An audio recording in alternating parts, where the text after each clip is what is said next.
Hare Krishna devotees. Jagannadh రథయాత్ర సందర్భంగా మనము బుధవారం రోజు జగన్నాథ్ స్నానయాత్ర కూడా జరిగింది. ఆ సందర్భంగా మనం జగన్నాథుడి యొక్క లీలల్ని చర్చించుకోవడానికి ప్రయత్నం చేద్దాము. అయితే ఇప్పటి వరకు మీరు ఎన్నో జగన్నాథ స్వామి యొక్క లీలలు, ఆయన భక్తుల యొక్క పాస్ట్ టైమ్స్ ఎన్నో చూశారు.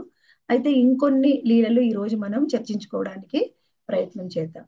అందులో ఈ రోజు మనము కొంతమంది భక్తుల గురించి తెలుసుకుందాం. అందులో ఒక భక్తుడు, ఆయన పేరు రఘు బకేరా. రఘు బఘేరా ఆయన జీవితాంతం కూడా ఆ భగవంతుడి సేవలో ఉన్నాడు. భగవంతుడు అంటే చాలా ఇష్టము. జగన్నాథుడికి ఆయన సేవ చేస్తూనే ఆయన జీవనోపాధి అయిన చేపలు పట్టేవాడు అనమాట. చేపలు పట్టడము, ఆ పట్టిన చేపల్ని తీసుకొచ్చి అమ్మడము, ఆ డబ్బుతోని తన కుటుంబాన్ని పోషించుకోవడం, ఆ విధంగా జీవితాన్ని కొనసాగిస్తూ ఉన్నాడు. ఆ విధంగా ఆయన కొన్ని రోజులు జీవితాన్ని కొనసాగించిన తర్వాత ఈయన ఎక్కడ ఉన్నారంటే పీబిరి అనే ప్రదేశము పూరికి ఒక 30 కిలోమీటర్ల దూరంలో ఉంటున్నాడు అనమాట.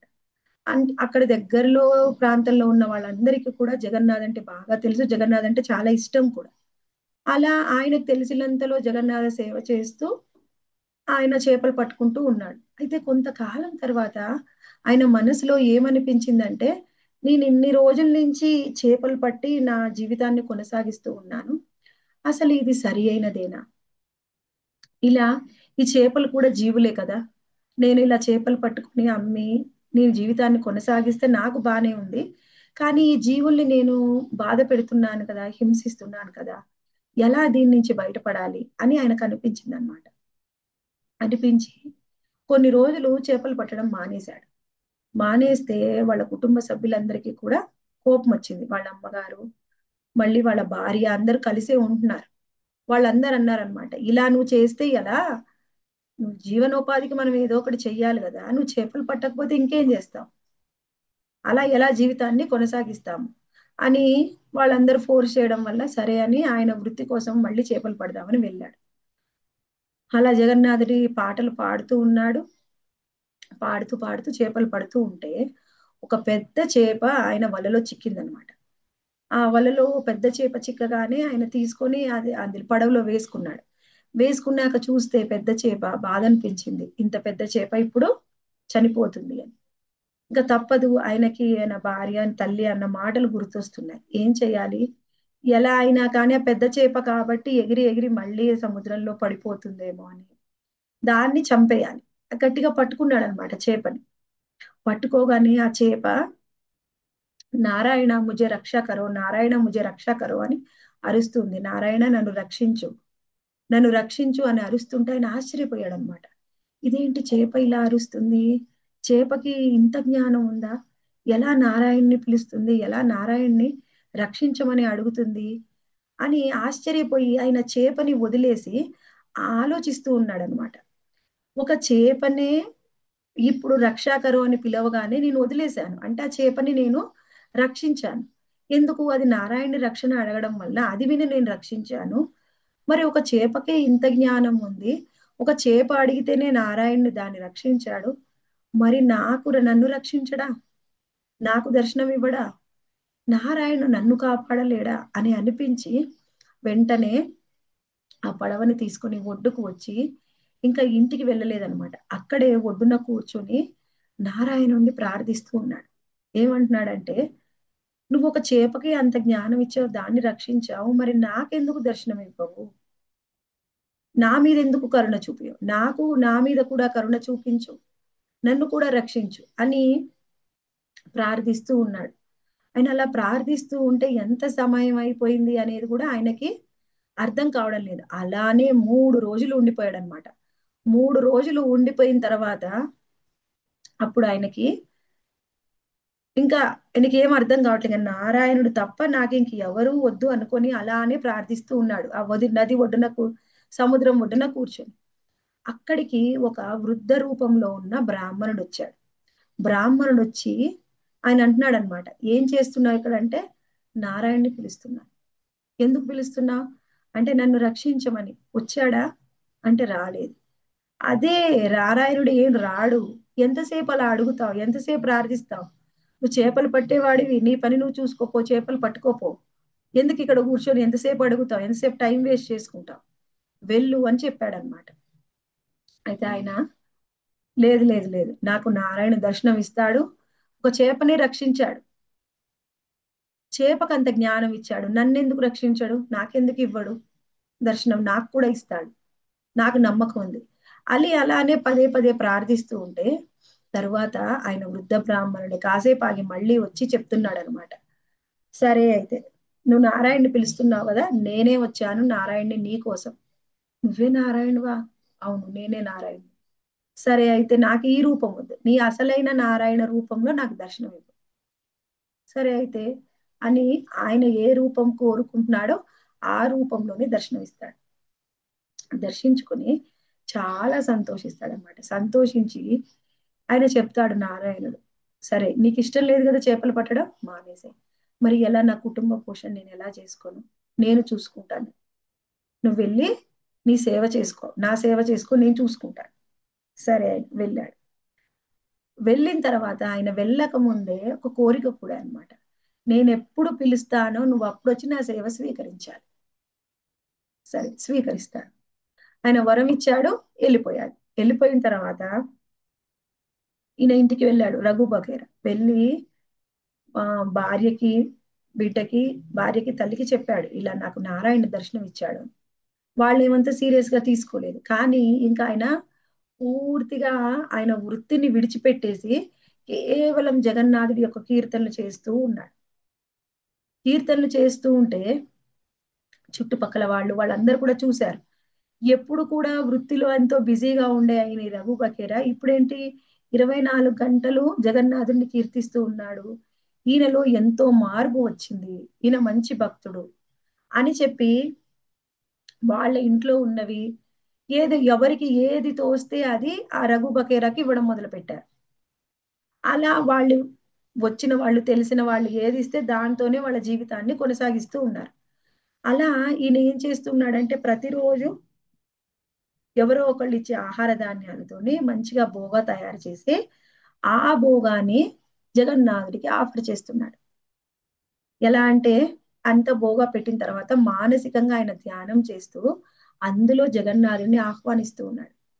జగన్నాథుడిని ఆహ్వానిస్తే జగన్నాథ్ స్వయంగా వచ్చి ఈ రఘు బకేరా ఏమి ఆయనకు ఆఫర్ చేస్తున్నాడు ధ్యానంలో అవి స్వీకరిస్తూ ఉన్నాడు.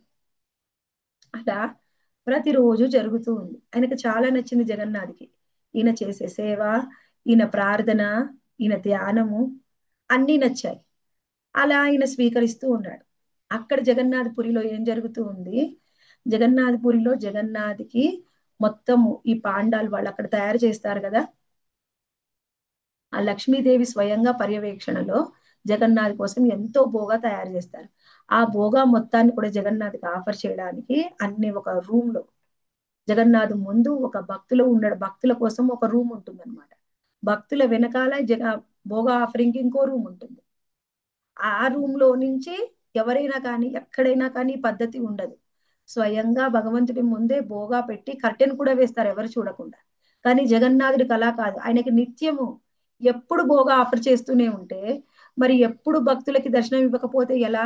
అందుకని స్పెషల్ గా జగన్నాథ్కి మాత్రము భక్తుల వెనకాల ప్రసాదం ఉంటుంది, భోగా ఉంటుంది. అది జగన్నాథ్ స్వీకరిస్తాడు. జగన్నాథుడు స్వీకరించాడా లేదా అనడానికి వాళ్ళకి ఒకటే అనమాట, ఒకటే పరీక్ష ఏమిటి, ఎవరైతే భోగా ఆఫర్ చేస్తున్నాడో ఆ పూజారి ఇలా చేతిలో నీళ్లు తీసుకుంటాడు అనమాట. చేతిలో నీళ్లు తీసుకొని జగన్నాథుడికి ఆఫర్ చేసి స్మరించుకున్నప్పుడు ఆ నీళ్లలో జగన్నాథుడి యొక్క ప్రతిబింబం కనిపించాలి. కనిపిస్తే జగన్నాథు భోగా స్వీకరించాడు, కనిపించకపోతే భోగా స్వీకరించలేదు. ఇంకా అదే అనమాట వాళ్ళు. సరే ప్రతిరోజు అలా ఆఫర్ చేస్తూ ఉంటే ఆ రోజు జగన్నాథ్ కనిపించలేదు వాళ్ళకి, పూజారికి కనిపించలేదు. ఏం చేయాలి, మొత్తం తయారు చేసిన వంటంతా తీసుకుపోయి ఏం చేస్తారంటే భూమి దగ్గర ఒక భూమిలో ఒక గొయ్యి తవ్వి మొత్తం అందులో వేసేస్తారు ఆ వంట మొత్తం. అలా జగన్నాథు ఉదయం మధ్యాహ్నం సాయంత్రము ఎన్నిసార్లు భోగా ఆఫర్ చేసినా కానీ తీసుకోవట్లేదు. ఏం జరిగింది, ఈయన ఎందుకు తీసుకోవట్లేదు, వెళ్ళి రాజుకు కంప్లైంట్ చేశారు. రాజు జగన్నాథ్కి ప్రే చేసుకున్నాడు అనమాట, మొర పెట్టుకున్నాడు, ఏమయ్యా ఏం జరిగింది, ఎందుకు నువ్వు భోగా తీసుకోవట్లేదు. అప్పుడు ఆయన అన్నాడు అనమాట, ఎందుకు తీసుకోవట్లేదంటే అక్కడ రఘు బకేరా నాకు ఎంతో ఆ భక్తితోని నాకు రోజు భోగా వండి పెడుతున్నాడు, నేను అందుకే అక్కడికే వెళ్ళి తీసుకుంటున్నాను, ఇక్కడ మానేశాను. అవునా, అక్కడ ఎవరు నీ భక్తుడు ఉంటే వెళ్ళి ఆయన దగ్గరే తీసుకుంటావా, మా దగ్గరికి రావా, అయితే ఆ భక్తుడిని నేను తీసుకొని వస్తానని రాజు వెళ్ళాడనమాట. రాజు వెళ్ళి ఆ రఘు బకేరా ఇల్లు ఇంటి డోరు ఓపెన్ చెయ్యగానే అక్కడ నిజంగానే జగన్నాథ్ కూర్చొని భోగా తీసుకుంటున్నాడు. ఎప్పుడైతే రాజు డోర్ ఓపెన్ చేశాడో, ఆయన ఆల్రెడీ జగన్నాథుని కూడా చూశాడనమాట రాజు. ఆయన చూస్తూ ఉండగానే ఈయన మాయమైపోయాడు. రఘు బకేరా కనిపించింది, ఎవరో వచ్చారు మాయమైపోయాడని. చూస్తే రాజుగారు అడిగాడనమాట, నువ్వు చాలా గొప్ప భక్తుడివయ్యా, నాకు తెలుసు ఆ విషయం. ఆ జగన్నాథ్ స్వయంగా నిరూపించాడు. నువ్వు ఎంతో భక్తితోని ప్రార్థిస్తూ ఉన్నావు కదా, నీ భజన నీ ప్రార్థన ఇక్కడ కాదు, అక్కడ పూరికి వచ్చి ఆ జగన్నాథుడి దగ్గరే చేసుకో అని వాళ్ళ ఫ్యామిలీ మెంబర్స్ ని ఆయన్ని అందరినీ రిక్వెస్ట్ చేసి రాజు స్వయంగా రాజభవన్ దగ్గరికి తీసుకొని వెళ్ళాడు. తీసుకొని వెళ్తే అక్కడే ఇంక ఆయన ప్రార్థన చేస్తూ ఉన్నాడు. ఆయన కోసం స్పెషల్ గా ఒక మంచి వసతి ఏర్పాటు చేసి ఇంకా వాళ్ళ కుటుంబ పోషణ మొత్తం బాధ్యత రాజుదే, రాజే తీసుకున్నాడు అనమాట. నువ్వు కేవలం భజన చేసుకో జగన్నాథ్, ఇక్కడ నువ్వు ఇంకేమీ చెయ్యవసరం లేదు అని ఆయన భజన చేస్తూ ఉన్నాడు. అలా ఆయన కోసం ప్రతిరోజు భోగా ఆఫర్ చేయడం, భజన చేయడం. అంటే ఇక్కడ మనము అనుకోవచ్చు, కొన్నిసార్లు అనిపిస్తుంది నీకు ఇక్కడ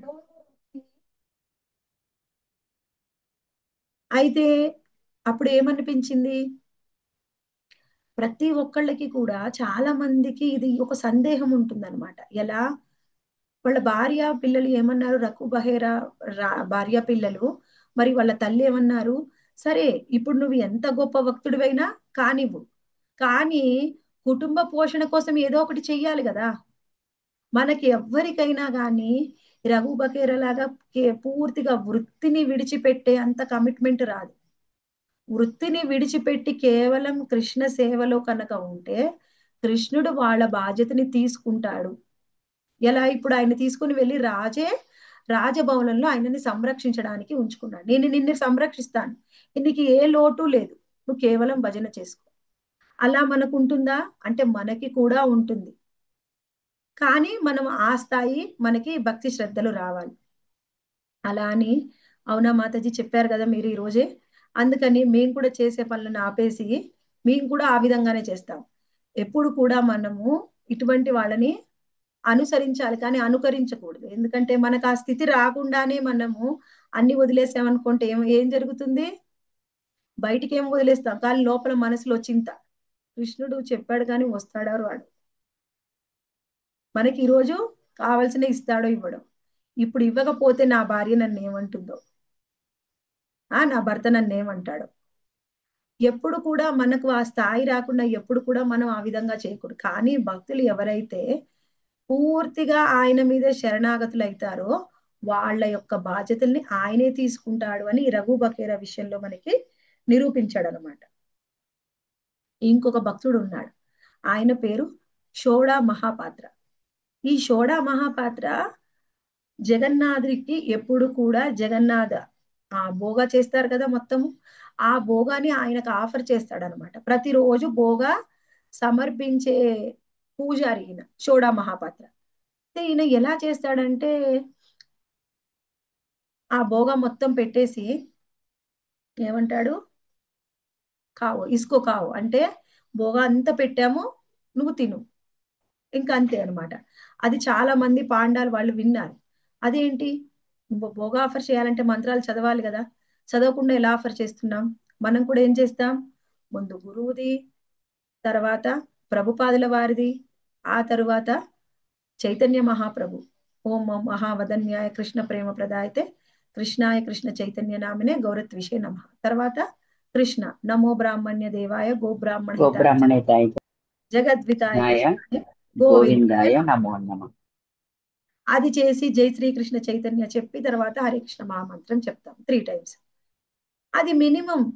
అది చెయ్యకుండా ఎలా చేస్తారు, ఆయన అలానే చేస్తున్నాడు. చేస్తుంటే అందరు విని చెప్పారు, కానీ ఆయన ఎవరు చెప్పింది కూడా వినట్లేదు. కాకపోతే ఆయన భక్తి భావంతోని చెప్తున్నాడు. అయ్యా నేను వంటలు తయారు చేసి పెట్టాను. నువ్వు స్వీకరించు. వాళ్ళందరికీ కోపం వచ్చిందనమాట పాండవులకి. నువ్వు ఇలా చేస్తావా? నియమ నిబంధనలు పాటించవా? అని వాళ్ళందరూ వెళ్లి రాజుకి కంప్లెయింట్ చేస్తారు షోడా మహాపాత్ర. ఆయన ఏం చేస్తాడు? సరే రాజు ఏం చేయాలి? ఎవరికైనా రాజుకి ఎలా తెలుస్తుంది ఈయన భక్తి ఎంత గొప్పది అని? కేవలం జగన్నాథుడికే తెలుస్తుంది. వెళ్ళి జగన్నాథుడికి ఆయన రాజుకి చెప్పగానే రాజు ఏం చేశాడు? పనిష్మెంట్ ఇచ్చాడనమాట. సరే ఈయనని తీసుకొని జైల్లో వేయండి. జైల్లో వేసేశారు. అప్పుడు ఆయన అడిగాడు, ఏం చెప్పావు? పత్రం పుష్పం ఫలం తోయం యోమే భక్త్యా ప్రయచ్చతే. యోమే భక్త్యా ప్రయచ్చతే అన్నావు. లేకపోతే యోమే మంత్ర ప్రయచ్చతే అన్నావా? నేను భక్తితో పెడుతుంటే నువ్వే చెప్పావు కదా భక్తితో పెట్టమని. నేను భక్తితో పెడుతుంటే నన్ను తీసుకొచ్చి జైల్లో వేశారు. ఇది ఎక్కడ న్యాయం అయ్యా జగన్నాథ్ అని జగన్నాథ్ని అడుగుతాడు. అప్పుడు జగన్నాథ్ రాజు కళ్ళలో కనిపిస్తాడనమాట. కళ్ళలో కనిపించి ఈయన నా గొప్ప భక్తుడు, ఆయన ఎలా ఆఫర్ చేసినా కానీ నేను ప్రతిరోజు స్వీకరిస్తున్నాను, ఆయనని విడిచిపెట్టండి అని చెప్తాడనమాట. అప్పుడు విడిచిపెడతారు. అప్పటి నుంచి కూడా ప్రతిరోజు కూడా బోగా ఆయనే ఆఫర్ చేసేవాడు. ఆయనకి ఎంత ఇష్టం అంటే ఒక స్వీట్ ఉందంట, దాన్ని చేడియా వేడ, గోధుమ పిండి మరియు నెయ్యితో తయారు చేస్తారట. ఇప్పటికి కూడా తయారు చేస్తారు. ఆ స్వీట్ ని తయారు చేసి జగన్నాథ్కి రోజు సమర్పించేవాడు. ఆయనకి చాలా ఇష్టం అనమాట జగన్నాథ్కి. ఎప్పుడైతే కొంతమంది లాంటి మహాభక్తులు ఉంటారో వాళ్ళు ఏదైనా చేసిన సేవకు జగన్నాథ్కి నచ్చితే కనుక అది తర్వాత రోజుల్లో కూడా అలానే కంటిన్యూ చేస్తారు, ఆయనకు నచ్చింది అని, ఆ భక్తుల యొక్క పేరు మీద. అలా ఈ చోడా మహాపాత్ర పేరు మీద ఇప్పటికి కూడా ఆ గోధుమ పిండి స్వీటు ఆయనకి ఆఫర్ చేస్తూ ఉన్నారు. తరువాత ఇంకొక భక్తుడు ఉన్నాడు. ఆయన భక్తుడు అని చెప్పలేము, ముందు భక్తుడు కాదు. ఆయన ఏం చేశాడు? ఆయన పేరేంటి అంటే తాకీ ఖాన్. ఒక ముస్లిం వ్యక్తి అన్నమాట. మనము ఆ సమయంలో ఎక్కువగా ఈ జగన్నాథ్ లీలలు జరిగినప్పుడు ఆ సమయంలో అంటే జగన్నాథ్ ఎప్పటి నుంచో ఉన్నారు. కాకపోతే ఈ లీల జరిగినప్పుడు ముస్లిం రాజుల యొక్క హవా నడుస్తుంది అనమాట. ఎక్కువ మంది ముస్లిమ్స్ వచ్చారు. అయితే ఈయన ఎలా ఉన్నారంటే ఈ తాకీ ఖాను, మనం ఒక హిందువుని కానీ ముస్లింని కానీ చూడగానే వాళ్ళ వేషభూషణాలను బట్టి మనం చెప్పగలం వీళ్ళు హిందూ వీళ్ళు ముస్లిం అని. కానీ ఈయన పేరుకేమో ముస్లిం, కానీ ఒక హిందువులాగా వేషాన్ని ధరించాడు. ఎప్పుడు కూడా గడ్డం మీసం పెంచుకోకుండా పూర్తిగా నీట్ గా షేవ్ చేసుకుని హిందువుల లాగా డ్రెస్ వేసుకునేవాడు. ఎవరు కూడా ఆయన్ని గుర్తుపట్టలేరు అనమాట ఈయన ముస్లిం అని. అలా ఆ డ్రెస్ వేసుకొని అలానే తిరుగుతూ జగన్నాథ్ మందిరానికి వెళ్ళాడు. జగన్నాథ్ మందిరానికి వెళ్తే అక్కడ అందరు భక్తులు ఆయన చూశాడు, దర్శనం చేసుకున్నాడు. జగన్నాథ్కి ఎంతో ఐశ్వర్యం ఉంది. ఆ ఐశ్వర్యం మొత్తం చూసిన తర్వాత భక్తులందరూ అనుకుంటున్నారనమాట, చూసారా ఈ ఐశ్వర్యాన్ని? ఎవరు కూడా ఈ ఐశ్వర్యం తీసుకోలేరు. స్వయంగా జగన్నాథుడి యొక్క సొమ్ముని మొత్తాన్ని కూడా స్వయంగా అనంత శేషుడే రక్షిస్తూ ఉంటాడు, ఎవరు ఏమీ చెయ్యలేరు అని చెప్పగానే ఆయన అనుకుంటాడు అనమాట, నవ్వుకుంటాడు. ఏమిటి ఈ హిందువులు ఎంత మూర్ఖులుగా ఉన్నారు, వీళ్ళు ప్రతి చిన్నదాన్ని నమ్మేస్తారు, ఇంత గుడ్డి నమ్మకం పనికిరాదు. సరే నేను ఒక ముస్లింలని వీళ్ళకి తెలియదు, అందుకే నా ముందే అన్ని మాట్లాడుకున్నారు. ఎలా అయినా ఈ సొమ్ముని నేను తీసుకోవాలి. మనకి తెలుసు ముస్లింలు వచ్చిందే ఇక్కడికి మన రాజ్యాన్ని నుంచి ఎంతో విలువైన సంపద మొత్తం తీసుకోవడానికి. ఆయన కళ్ళ ముందే ఆయనకు తెలిసింది జగన్నాథుడి దగ్గర ఇంత సొమ్ము ఉంది. సరే ఆయన అనుకున్నాడు అనమాట, ఎలా అయినా కానీ నేను ఈ జగన్నాథుడికి పెట్టే ఈ నగలు ఉన్నాయి కదా ఇవన్నీ నేను తీసుకోవాలి అని వచ్చాడు. ఎవరితో కలిసి వచ్చాడు? ఆయన యొక్క మేనేజర్ కూడా ఉన్నాడు అనమాట. ఆయన పేరు డులియా గుమస్త్. ఆయన్ని కూడా తీసుకుని వచ్చాడు. వాళ్ళిద్దరు కలిసి ప్లాన్ వేస్తున్నారు. ఇప్పుడు మనము వాళ్ళు ప్లాన్ వేసుకోవాలంటే ఈ జగన్నాథ్ వాళ్ళ ప్లాన్లు ఏది సక్సెస్ అయ్యేటట్టు చెయ్యట్లేదు. వెళ్ళి జగన్నాథుని దర్శనం చేసుకున్నాడు. దర్శనం చేసుకోగానే ఆయనకి జగన్నాథ్ కళ్ళలోకి కళ్ళు పెట్టి చూడగానే ఆయనకు అనిపించింది, జగన్నాథ్ కళ్ళు ఇంత పెద్దగా ఉంటాయి, కళ్ళలో కళ్ళు పెట్టి చూడగానే ఆయనకి ఏమనిపించిందంటే ఓహో! వచ్చావా? దొంగతనం జేయడానికి వచ్చావా? అని అడుగుతున్నట్టుగా అనిపించింది. అని ప్రతిరోజు వస్తున్నాడు, దర్శనం చేసుకుంటున్నాడు. కానీ కళ్ళల్లోకి చూడలేకపోతున్నాడు. ప్లానేస్తున్నాడు. ప్లానేస్తే మీరెక్కడైనా చూడండి ఏ మందిరంలో అయినా వేరు, మన పూరిలో వేరనమాట. మందిరంలో ఏ మందిరానికి వెళ్ళినా ఏముంటుంది? టైమింగ్స్ ఉంటాయి. ఉదయం నుంచి నైట్ వరకు ఎప్పుడు ఏ సేవ ఉంటుంది? ఎప్పుడు మందిరం ఓపెన్ అవుతుంది? ఎప్పుడు క్లోజ్ అవుతుంది? ఎప్పుడు రెస్ట్ తీసుకుంటాడు భగవంతుడు? టైమింగ్స్ ఉంటాయి. కానీ పూరిలో మాత్రం ఆ టైమింగ్స్ ఉండవు. మేము కూడా వెళ్ళాము ఒకరోజు. వెళ్తే ఆ రోజు చాలా లేట్‌గా చేశారనమాట. లేట్‌గా చేస్తే అక్కడ ఒక భక్తుడు చెప్పాడు. నేను వెళ్ళి అక్కడ జగన్నాథ్ మందిరం లోపల కూర్చొని జపం చేసుకునేవాడిని అని. మేమేమనుకున్నాం మేము కూడా వెళ్లి చేసుకోవచ్చు. ఆయన ఎవరో చేసుకుంటున్నా అన్నాడు కదా! అని వెళ్ళాం. 9కో, 9:30కో వెళ్తే ఆ రోజు 9:30కే మొత్తం పడుకోబెట్టడం అంతా అయిపోయింది. అందరిని బయటికి పంపించేశారు. ఒక రోజు ఒక్కొక్క విధంగా ఉంటుంది. నేననుకున్నాను ఇదేమన్నా సేవనేమో ఇంకా పవళింపు సేవ కాదేమో అనుకున్నాను. పవళింపు సేవ. పవళింపు సేవ జగన్నాథ్‌దయిపోతే మందిరం ప్రాంగణంలో కూడా ఎవ్వరిని ఉండనివ్వరనమాట. ఇంక ప్రాంగణంలో కూడా ఎవరు ఉండకూడదు. అందరిని పంపిస్తున్నారు. అలా అని ఈయన వెళ్ళాడు. వెళ్తే ఒకరోజు 10 గంటలకి, ఒకరోజు 11, 12, 1 ఎంత ప్రయత్నం చేసినా నెక్స్ట్ డే ఇంకా లేట్ అవుతుంది ఆయన శయన సేవ. అప్పుడు నిర్ణయం చేసుకున్నాడనమాట. వాళ్ళు డిసైడ్ చేసుకున్నారు. మనం ఎంత సేపైనా అవ్వని, ఒక ప్రదేశం చూసుకొని అక్కడ దాక్కొని ఉందాం. ఆడెవరు మనం చూడకుండా మనం ఉంటే, వెళ్ళేసి వెంట తాళం వేసుకొని ఎళ్ళిపోయిన తర్వాత, అప్పుడు మనం బయటికి వచ్చి దొంగతనం చేయవచ్చు. సరే అనుకున్నారు. అందరూ పవళింపు సేవ అయిపోగానే జగన్నాథుని అందరూ బయటికెళ్ళిపోయారు. ఈ తాకీ ఖాన్ మాత్రం చిన్నగా బయటికొచ్చాడు. బయటికి వచ్చి జగన్నాథ్ యొక్క ఆల్టర్ ఉంది గదా! ఓపెన్ చేసి లోపలికి వెళ్ళాడు. లోపలికి వెళ్తే వాళ్ళ ముగ్గురికి కూడా జగన్నాథ్, బలదేవ్, సుభద్రమ్మ ఈ ముగ్గురికి కూడా మంచి మంచి పెద్ద పెద్ద కిరీటాలు పెట్టి ఉన్నాయి. చూస్తే బలదేవుడి యొక్క కిరీటం మీద ఒక పెద్ద బ్లూ డైమండ్‌తో ఉన్న కిరీటం ఉందంట. బ్లూ డైమండ్ బాగా మెరుస్తూ ఉంది. నీలమణి. సరే ఎంత బావుంది ఈ నీలమణి. ఈ నీలమణిని తీసుకోవాలి అని ఫస్ట్ బలదేవుడి దగ్గరికెళ్ళాడు. వెళ్ళగానే ఆయన మొత్తం కిరీటం తీద్దామంటే అది రావట్లేదు. అని నీలమణిని పట్టుకున్నాడనమాట. ఇలా పట్టుకోగానే వెంటనే బలదేవుడి యొక్క వెనక నుంచి అనంతశేష బయటికొచ్చాడు. బయటికి వస్తే ఆయన చూసాడు. ఎంత ఉంది అంటే పెద్దగా ఆ అనంతశేషుడు 1 కాదు, 2 కాదు 1000 పడగలున్నాయంట. ఆ 1000 పడగల అనంతశేషుని చూసి ఆశ్చర్యపోయాడన్నమాట. ఆ 1000 పడగలతోని అనంతశేషుడు మొత్తం ఆయన్ని ఇలా బెదిరించాడన్నమాట. కాటు వేశాడు. వేస్తే చూసి ఆయన ఇంకా ఇప్పుడేంటి మన జగన్నాథుని దర్శనం చేసుకుంటే అర్థమవుతుంది. ఆయన కింద ఉండడనమాట. కొంత ఎత్తులో ఒక అరుగు ఉంటుంది. అరుగు మీద ఉంటాడు.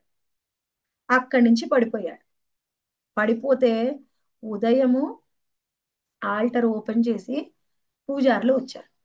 పూజారులొచ్చి చూస్తే ఈ తాకిగాని పడిపోయి ఉన్నాడు. ఆయన్ని లేపారనమాట. మూర్ఛపోయాడు. ఆయన్ని కష్టపడి లేపితే అప్పుడు ఆయన అన్నాడు, "ఎవరు నువ్వు? ఎందుకిక్కడున్నావు?" "నేను ఇలా ఈ జగన్నాథుడి యొక్క సొమ్ము తీసుకొని వెళ్దామని నేను వచ్చాను. ఆభరణాలు తీసుకుందామని. అయితే రాత్రి నేను ఈ బలదేవుడి యొక్క నీలమణి తీసుకుందాం అనుకుంటే, నాకు అనంతశేషుడు వచ్చి, అనంతశేషుడు 1000 పడగలతో నన్ను కాటు వేశాడు. అంటే పూర్తిగా కాటు వేశాడంటే భయపెట్టారు గానీ, అసలు కాటు వేయలేదు. వేస్తే మళ్ళీ లేసేవాడా? లేసేవాడు కాదు. మంచిగా లేవగలిగాడంటే కేవలం బెదిరిచ్చాడంతే. వెంటనే చూసి అందరికి చెప్పాడనమాట. అప్పుడు అందరూ కూడా చెప్పేది ఎప్పుడు కూడా ఎవరిది చూడలేదు. ఎవరిలా ప్రయత్నమే చేయలేదు. ఇలా అనంతశేషుడు రక్షిస్తూ ఉంటాడని వాళ్ళకి తెలుసు గానీ, ఎవరు రియల్ లైఫ్‌లో ఈ లీల చూడలేదు. కానీ దీని తర్వాత అందరికి తెలిసిపోయింది జగన్నాథుడిని ఎప్పుడు కూడా అనంతశేషుడే రక్షిస్తూ ఉంటాడు మొత్తము అని. ఆ తర్వాత ఏం జరిగింది? ఈయనకి అర్థమైపోయింది తాకిక నేనెంత పెద్ద తప్పు చేశాను అని. జగన్నాథుడిని, బలదేవ సుభద్రమాయిని క్షమించమని పదే పదే అడిగి, తరువాత ఆయన గొప్ప జగన్నాథ భక్తుడయ్యాడనమాట. మనకనిపిస్తుంది కొన్ని సార్లు ఎలా ఇది అని. కానీ ఎప్పుడు కూడా మనము ఒకటే గుర్తుంచుకోవాలనమాట. ఏంటి అంటే మనము ఏ భావంతోని కృష్ణుడిని చేరుకుంటామో అదే భావంతోని మనని రక్షిస్తూ ఉంటాడు. దానికి మనకి ఉదాహరణ ఒక భక్తుడు ఉన్నాడనమాట. ఆయన పేరు ఏమిటి అంటే రామదాస్. ఈ రామదాసు ఒక ద్రవిడ బ్రాహ్మణుడు. ఈ ద్రవిడ బ్రాహ్మణుడైన రామదాసు ఏం చేస్తూ ఉన్నాడు? భగవంతుడి మీద ఎంతో విశ్వాసం ఉంది. కానీ ఈ రామదాస్ ఎలా ఉండేవాడంటే ఎప్పుడు కూడా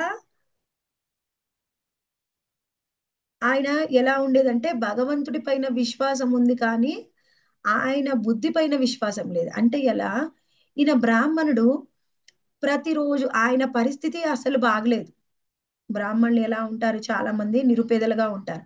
పరిస్థితి అసలు బాగలేదు అని ప్రతిరోజు జగన్నాథపురిలో ఉండి వెళ్ళి జగన్నాథ్ని ఆయన ప్రే చేసుకుంటూ ఉన్నాడు, ప్రార్థిస్తూ ఉన్నాడు. అలా ప్రార్థిస్తూ ఉంటే ఆయన ఏం కోరుకుంటున్నాడో అది జరగట్లేదు. ఎవరికి జరగట్లేదు మాతాజీ? హరే కృష్ణ. బ్రాహ్మణుడికి మాతాజీ, నిరుపేద బ్రాహ్మణుడికి. బ్రాహ్మణుడికి. ఆ బ్రాహ్మణుడి పేరు రామదాసు. రామదాస్. రామదాస్. అయితే సరే, ఒక రోజు ఏం జరిగిందంటే ఆయన అలా ఎంతో ప్రార్థిస్తున్నాడు కానీ ఏం జరగడం లేదు. మనలాగే అన్నమాట. ఎలా? ప్రతిరోజు ప్రార్థిస్తున్నాం, ఏమీ జరగడం లేదు. ఆ అసలు ఈ జగన్నాథుడికి నా మీద కృప చూపించాలని ఉందో లేదో, ఆ ఎంతో గొప్ప శక్తి సామర్థ్యాలు ఉన్నాయంటారు, అయినా నా మీద కృప చూపించడం లేదు అని అలానే ఆలోచిస్తూ సముద్రం దగ్గరికి వెళ్ళాడనమాట.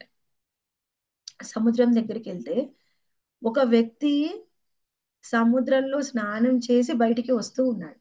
స్నానం చేసి బయటికి వచ్చినప్పుడు ఆయన్ని చూస్తే ఆయన ఎంత పెద్దగా ఉన్నాడంటే 18 నుంచి 20 అడుగుల ఎత్తుగా ఉన్నాడు. అలా ఉండి ఆయన సముద్ర స్నానం చేసి బయటికి వస్తున్నాడు. బయటికి రాగానే సామాన్యంగా 6 అడుగులుగా మారిపోయాడు. చూశాడు ఆయన. చూసి దగ్గరికి వెళ్ళి అడిగాడు, మీరు ఎవరు? మీరు జగన్నాథేనా? జగన్నాథ్ కాకపోతే ఎవరైనా గాని అంత ఎత్తు ఉండి తర్వాత తగ్గుతారా? అది సాధ్యమవుతుందా అని ఆశ్చర్యపోయాడనమాట. ఆశ్చర్యపోయి ఆయన దగ్గరికి వెళ్ళి అడిగితే ఆయన చెప్పాడు, నేను జగన్నాథుని కాదు. సరే, మీరు జగన్నాథ్ కాకపోతే మీరు అలా ఎంత ఎత్తుగా ఉండి ఎలా ఇంత తక్కువ అయిపోయారు? అడిగితే ఆయన, నేను ఎంతో కాలం నుంచి జగన్నాథ్ దర్శనం చేసుకోవాలనుకుంటున్నాను. చాలా కాలం తర్వాత నాకు అవకాశం వచ్చింది, అందుకే వచ్చాను. నేను ఎవరో కాదు, నేను విభీషణుడిని, రామ భక్తుణ్ణి. అందుకని ఒకసారి జగన్నాథ్ని దర్శనం చేసుకుందామని వచ్చాను అని ఆయన, సరే జగన్నాథ్ దర్శనం చేసుకోవడానికి ఆయన వెళ్తున్నాడు కదా అని ఆయనతో పాటు ఈయన కూడా వెళ్ళాడు. వెళ్తే ఆయన జగన్నాథ్ దగ్గరికి వెళ్ళకుండా డైరెక్ట్ గా జగన్నాథ్ దగ్గరలో ఉన్న ఆ ఎవరు చైతన్య మహాప్రభు దగ్గరికి వెళ్ళారు. నా ఆశ్చర్యపోయాడు, జగన్నాథ్ దగ్గరికి వెళ్ళట్లేదు ఈయన అనుకున్నాడు. చైతన్య మహాప్రభు దగ్గరికి వెళ్ళి ఆయన ఆశీర్వాదం తీసుకొని ఆయన్ని అడిగాడనమాట. ఎన్నో రోజుల తర్వాత మీ యొక్క కృప నాకు దొరికింది, మీ దర్శన భాగ్యం నాకు దొరికింది. చాలా మంది అనుకుంటారు మీరు కృష్ణ భగవానుడి యొక్క అవతారాన్ని, కానీ కానీ మీరు కృష్ణ భగవానుడి యొక్క అవతారం కాదు, స్వయం శ్రీకృష్ణ భగవానుడే. అందుకని మిమ్మల్ని నేను రామావతారంలో దర్శించుకున్నాను, ఇప్పుడు మళ్ళీ మిమ్మల్ని దర్శించుకునే అవకాశం వచ్చిందని ఆయనకు ప్రార్థించి ప్రణామం చేస్తే మహాప్రభు కూడా చాలా సంతోషిస్తాడనమాట. సంతోషించి ఆయన ఆశీర్వదించి పంపిస్తాడు విభీషణుని. అప్పుడు ఆయన వెళ్తూ ఉంటే ఈ బ్రాహ్మణుడు వెళ్తాడు. వెళ్ళి, అయిపోయిందా దర్శనం చేసుకున్నావా? చేసుకున్నా. ఎక్కడికి వెళ్తున్నావు? జగన్నాథ్ దర్శనానికి వెళ్తున్నావా? నేను కూడా వస్తాను. లేదు, నేను వెళ్ళను. ఎందుకు? ఎందుకు వెళ్ళరు? మీరు ఇక్కడికి ఎందుకు వచ్చారు? జగన్నాథ్ దర్శనం కోసం కాదా? ఇక్కడికి వచ్చింది నేను ఆ మహాప్రభుని దర్శించుకుందామని. ఎందుకు అంటే ఆయనే స్వయం కృష్ణుడు. జగన్నాథ కృష్ణుడే, ఈయన కూడా కృష్ణుడే. ఈయనను దర్శించుకుంటే ఇంకా జగన్నాథుని దర్శించుకోవాల్సిన అవసరం లేదు. అందుకని నేను వెళ్ళిపోతున్నాను. సరే, ఇంకా ఈయననే దర్శించుకొని వెళ్ళిపోతున్నారా? మరైతే మీరు దర్శనం చేసుకున్నారు, వెళ్ళిపోతున్నారు, మళ్ళీ ఎప్పుడు వస్తారో తెలియదు. మరి మీరు ఏం కోరుకున్నారు? నేనేమీ కోరుకోలేదు. మరి ఏం కోరుకోకుండా స్వయంగా ఇప్పుడు మీరు జగన్నాథ్కి ఎక్కడికి వెళ్తే జగన్నాథ్ మాట్లాడతాడా మాతాజీ మనతోని? మనకంత ఇది లేదు ఇష్టమా మాతాజీ. మాతాజీ మాకు. అయితే మరి ఇక్కడ మహాప్రభు మాట్లాడారా లేదా డైరెక్ట్ గా? మాట్లాడారు మాతాజీ. మాట్లాడారు మాతాజీ మాట్లాడారు. స్వయంగా. మరి జగన్నాథ్ ఏమో మాట్లాడరు, స్వయంగా మహాప్రభు మాట్లాడుతున్నారు. మరి అయినా కానీ నువ్వెందుకు ఏమీ కోరుకోలేదు? కోరుకోవాలి కదా, కోరుకుంటే ఎమ్మటే నీ కోరిక తీర్చేవారు. ఆయన అన్నారు, ఏం కోరుకోను, నాకు కోరుకోవాల్సిన అవసరం ఏం లేదు, ఆయన ఆశీర్వాదం కోసము నేను వచ్చాను, ఒకసారి దర్శనం చేసుకుందని వచ్చాను, ఇలా కోరుకోవడానికి ఏముంది అని ఆయన అడుగుతారు అనమాట. అయితే ఆయన ఇలా జగన్నాథుని దర్శనం చేసుకుందామని ఫోర్స్ చేస్తున్నాడని మళ్ళీ వెళ్ళాడనమాట. ఆయన్ని తీసుకొని మహాప్రభు దగ్గరికి వెళ్ళారు. అప్పుడు విభీషణుడు అడిగాడు, ఏంటి మళ్ళీ వచ్చావు అంటే, ఈయన బ్రాహ్మణుడు, ఈయన నన్ను అడుగుతున్నాడు, మిమ్మల్ని ఎప్పుడు ఏ కోరిక నన్ను ఎందుకు కోరలేదని అడుగుతున్నాడు, ఆయన ప్రతిరోజు జగన్నాథుని కోరుతున్నాడంట చెప్తారనమాట. అప్పుడు మహాప్రభు అంటారు, అవును ఆయన ప్రతిరోజు వచ్చి కోరుకుంటాడు నాకు తెలుసు, మరి ఎందుకు స్వామి మీరు అనుగ్రహించలేదు? ఆయనకి నేను అనుగ్రహాన్ని ఇస్తే వెంటనే ఆయన దాని వల్ల ఇంకా పతనం అవుతాడు. ఆయనకి ఎప్పుడు ఏ అనుగ్రహం ఇవ్వాలో నాకు తెలుసు, నేను ఇస్తాను. ఇంకొకటి, అనుగ్రహం ఇస్తాను, ఆయనకు తర్వాత నేను ముక్తిని కూడా ఇస్తాను, మళ్ళీ భూమి మీద జన్మించవలసిన అవసరం లేదు అని చెప్తాడనమాట. అప్పుడు ఆయనకు ఆశ్చర్యమయ్యి, ఓకే భగవంతుడు మనం కోరుకునే కోరికల్ని వింటాడు, మనకి ఎప్పుడు ఏమి ఇవ్వాలో ఆయనకి తెలుసు, మనం పదే పదే కోరని అవసరం లేదు అని ఆయనకు అర్థమైందనమాట. మనలాంటి వాళ్ళకి చాలా మందికి ఏమిటి, సాధక భక్తులకి మనం ఎప్పుడు కూడా భగవంతుడి దగ్గరికి వెళ్ళి ఏదైనా కోరిక కోరితే మనం ఎలా చూస్తామంటే దేవుణ్ణి ఆయన శక్తి సామర్థ్యాలు చూస్తాం. ఆయన తలుచుకుంటే ఏదైనా ఇవ్వగలడు, కానీ ఇవ్వట్లేదు. ఎందుకు ఇవ్వడం లేదు మనం ఆలోచించాలి. అంటే ఆయనకి శక్తి ఉంది కానీ బుద్ధి లేదా? నీకే అంత జ్ఞానం ఉంది, బుద్ధి ఉంది, నువ్వు ఉపయోగించి నీకు ఇది కావాలి అది కావాలని అడుగుతుంటే మరి ఆయన బుద్ధిని ఉపయోగించి మనకి ఇవ్వాలా లేదా అని ఆలోచించడా? కొన్నిసార్లు ఇస్తాడు, కొన్నిసార్లు ఇవ్వడు. ఇచ్చాడంటే ఇవ్వడం వల్ల నువ్వు భక్తిలో పతనం చెందవు. నేను ఇచ్చిన సుకృతితో నువ్వు ఏ విధంగా కూడా పతనం చెందవు అని తెలిస్తే ఇస్తాడు. అవసరమైతే ఇస్తాడు, మనకు అవసరమైతే. అవసరం లేకపోయినా మనం ఏమైనా కోరికలు తీస్తే పతనం చెందినా ఆయన ఇవ్వడు. ఆయన మనకి ఎప్పుడు ఏది ఇవ్వాలో ఆయనకి తెలుసు. ఎవరైతే సాధన భక్తుల్లో కూడా మనము పురోగతి చెంది ఉంటామో వాళ్ళందరికీ అర్థమవుతుంది ఏంటి, భగవంతుడు మనకి ఇవ్వలేదు అంటే కారణం ఉంటుంది. మనకైనా మనం అడుగుతూ ఉంటాం, మన కోసం, మన పిల్లల కోసం, కుటుంబ సభ్యుల కోసం, అక్క తమ్ముళ్ళ కోసం, తల్లిదండ్రుల కోసం అడుగుతూ ఉంటాం. ఆయన ఇవ్వడం లేదు అంటే మీనింగ్ ఏంటి? ఎవరికి ఎప్పుడు ఏమి ఇయ్యాలో తెలియదా, లేకపోతే ఇచ్చే శక్తి సామర్థ్యాలు లేవా ఆయనకి? మనం ఆలోచించాలి. ఆలోచిస్తే అర్థమవుతుంది. మనం అడిగే ప్రతి ప్రార్థన ఆయనకు అర్థమవుతుంది, వింటాడు. కానీ మనకు అవసరమైనప్పుడు, అర్హత ఉన్నప్పుడు, ఇది వీళ్ళకి అవసరమైనప్పుడు అది ఇస్తాడు. ఇది మనం కోరుకుంది ఇవ్వనంత మాత్రాన మనకు ఆయన ఇవ్వనట్టు కాదు. నీకు ఎప్పుడు ఏది అవసరమో అది ఇస్తాడు. అది ఎప్పుడు కూడా భగవంతుడి మీద మనకి ఆ నమ్మకం ఉండాలన్నమాట. లేకపోతే ఇంకా మనకి ఆ నమ్మకం లేకపోతే భగవంతుడి దగ్గర మనం ఏం భక్తులం? ఆయన ఊరికి అనుమానిస్తూ ఆయన ఏది అడిగినా ఇవ్వట్లేదు అని ఆ ద్రవిడ బ్రాహ్మణులాగా మనం ఉంటే మనం ఎప్పటికీ కూడా భక్తిలో పురోగతి చెందలేము. ఎలా అంటే మనం ఏ కోరిక కోరకుండా కృష్ణుడు అంటే కోరికలు ఉన్నప్పుడు అడగడంలో తప్పు లేదు, కానీ మనం చేసే భక్తికి మనం ఈక్వల్ గా ఎప్పుడు కోరికల లిస్ట్ పెట్టుకోకూడదు. అవసరమైనప్పుడు కోరడంలో తప్పు లేదు, అలా అని ఊరికే లిస్ట్ ప్రిపేర్ చేసుకోకూడదు. లిస్ట్ ప్రిపేర్ చేసుకుంటే ఏమవుతుంది అది ఒకటి చూడాలి. నేను ప్రతిరోజు సేవ చేస్తూ ఉన్నాను, దానికి తగ్గట్టు ప్రతిరోజు లిస్ట్ ప్రిపేర్ చేస్తూ ఉన్నాను అనుకోండి, ఏమవుతుంది, నేను చేసిన సేవకి మూల్యాన్ని నేనే అడుగుతున్నాను. అప్పుడు కృష్ణుడు ఏమంటాడు, కొన్నిసార్లు ఇచ్చేస్తాడు, అవసరమైతే ఇచ్చేసి నువ్వు చేసిన సేవకి నీ లిస్టు పూర్తయిపోయింది, నీకు నాకు చెల్లు, రామ్ రామ్ అంటాడు. ఎప్పుడు కూడా మన సేవ ఎలా ఉండాలంటే సేవని అందిస్తూ ఉండాలి. కృష్ణుడే ఆయనకు కావాలన్నప్పుడు మనకు ఆయన ఇస్తాడు. ఎలా అంటే సేవ చేసి చేసి మనం ఏం అడగకుండా కృష్ణుడు మనకు రుణపడి ఉండాలి. ఎలా అయితే గోపికలకి కృష్ణుడు ఏమన్నాడంటే, మీరు నాకు చేసిన సేవలకి మూల్యాన్ని ఈ జన్మలో కాదు, ఎన్ని జన్మలకైనా సరే, ఈ బ్రహ్మదేవుడి యొక్క ఆయుష్ ఎంత ఉందో అప్పటి వరకైనా సరే నేను మీరు చేసిన సేవకి ఫలితాన్ని నేను ఇవ్వలేను. నేను ఏమి ఇవ్వగలను అంటే నా సేవలో ఆనందాన్ని, ఇంకా సేవని తప్ప ఫలితం నేను మీకు తిరిగి ఇవ్వలేను అని అంటాడు గోపికలతో. అంత గొప్పగా కాకపోయినా మనము కనీసం మనం చేసిన సేవలు కృష్ణుడు మనకు రుణపడి ఉండాలి, మనం కృష్ణుడికి రుణపడి ఉండకూడదు. ఎలా ఉండాలి మాతాజీ? మనము చేసిన సేవకి కృష్ణుడే మనకి రుణపడాలి. కృష్ణుడు మనకు రుణపడాలి. ఎన్ని రోజుల నుంచి చేస్తుందో, ఏమీ అడగట్లేదు, ఏమీ అడగట్లేదు. ఏదైనా ఒకటి అడిగితే బాగుంది, ఇచ్చేస్తాను, అయిపోతుంది, అలా కృష్ణుడు అనుకోవాలి. అంతేగాని మనమే ప్రతిరోజు లిస్ట్ చదవకూడదు. అలా అని అసలు చదవవద్దు, కృష్ణుడు మాతాజీ కృష్ణుడిని అడగొద్దు అన్నారు కదా, నాకు కోరిక ఉంది వెళ్ళి ఇంకో దేవుణ్ణి అడుగుతాను, అలాంటి పని చేయకండి. కృష్ణుడు ఏం చెప్పాడు భాగవతంలో? అకామ సర్వకామోవ మోక్ష కామ ఉదారతి తీవ్రేణ భక్తి యోగేన యజేత పురుషం పరం.